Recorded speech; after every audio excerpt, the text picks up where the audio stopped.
Welcome to Project Tug.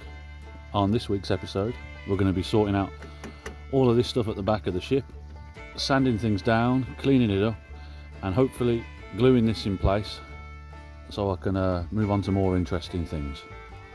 Anyway, thank you for watching, and I hope you enjoy the video. Now, the first thing we're going to do is we're going to sand all of this area down here and get rid of the last bits of rust and make sure we've got a good area for the glue to adhere to. I've been having a bit of a think. I'm going to try something first. I'm not sure if it's going to work, but I'm going to try using green stuff. It's a two-part polymer epoxy, and I'm hoping that'll work because there's a lot of little gaps between this, and I want something that's going to fill it. Glue won't necessarily fill it, and even if it doesn't work, it will at least give me something which is molded to the shape, which I can then glue on with epoxy, and hopefully give us a good strong bond that isn't just going to break off the first thing it hits. Anyway, let's get to it.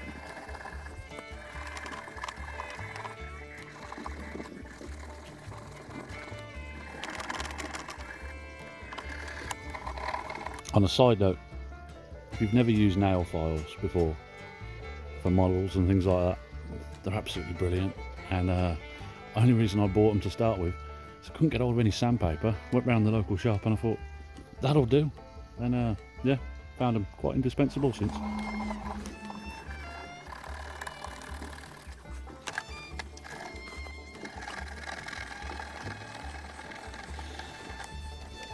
Now, I wasn't going to do this episode, but I think I'm going to do it just to check what the propeller shaft's like. It'd be better to get this off and checked before I glue it all back on than afterwards.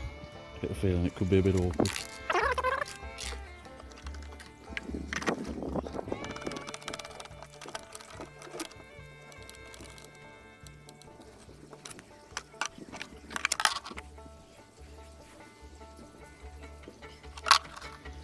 I'm going to regret saying this on YouTube, but that's a very well lubed shaft, and yeah, it's kept in quite good nick. So going to clean that up, replace some of the grease on it, and yeah, that'll be fine to put straight back in, I think. Just get rid of some of this old oil. It's definitely done its job though. There's not much wrong with this. Right, that's the propeller shaft all cleaned up. Just going to add a bit of marine grease to it, put it all back in so we can get back to reassembling. Might put a little bit too much on there, but oh well. How things have fallen. Greasing shafts on YouTube. I should have got an OnlyFans.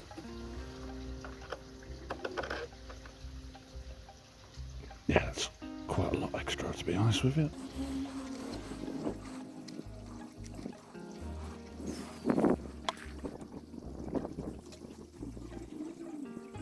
The problem with this is I have to continually clean all the old grease off my hands, otherwise I'm just going to mess it all up, and then when I come around to paint it, I won't adhere to it properly.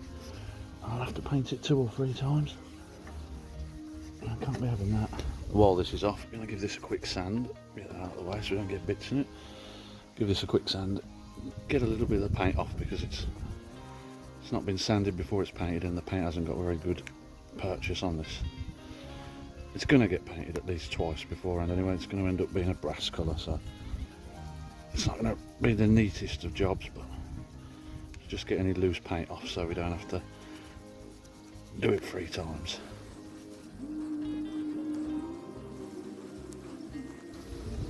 Well, that's just coming off with me now.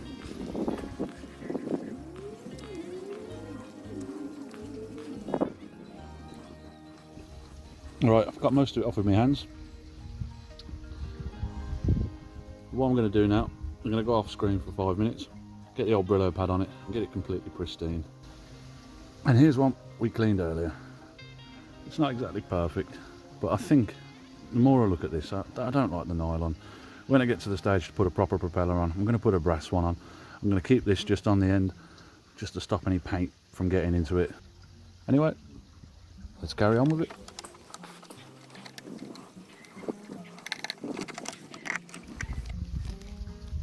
So this is what I'm going to try first, to reattach that. and that bit there. Never tried to use it on brass before, but this stuff can be pretty damn sticky, and like I say, if it doesn't form properly, it doesn't stick properly, at least it will give me a better surface to glue to, because at the moment there's a tiny, trying to glue a flat thing to a round thing. Ideally I'd want to hammer that and get it to actually fit properly, but I haven't got an anvil, so this will have to do.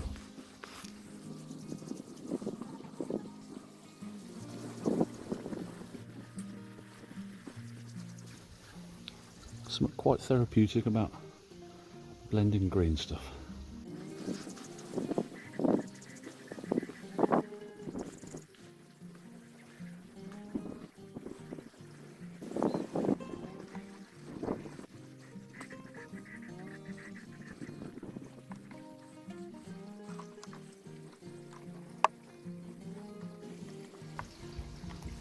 I get this feeling I've mixed far too much up, but better to have too much than too little.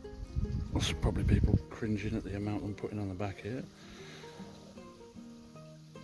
But the great thing with this stuff is when it sets, I can sand it back, shape it back, and get it looking a lot neater than this.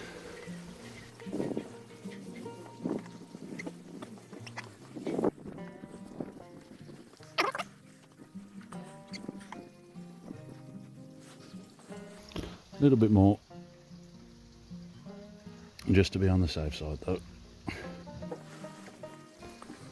discovered green stuff about 2 years ago, and honestly, I don't know how I coped without the thing.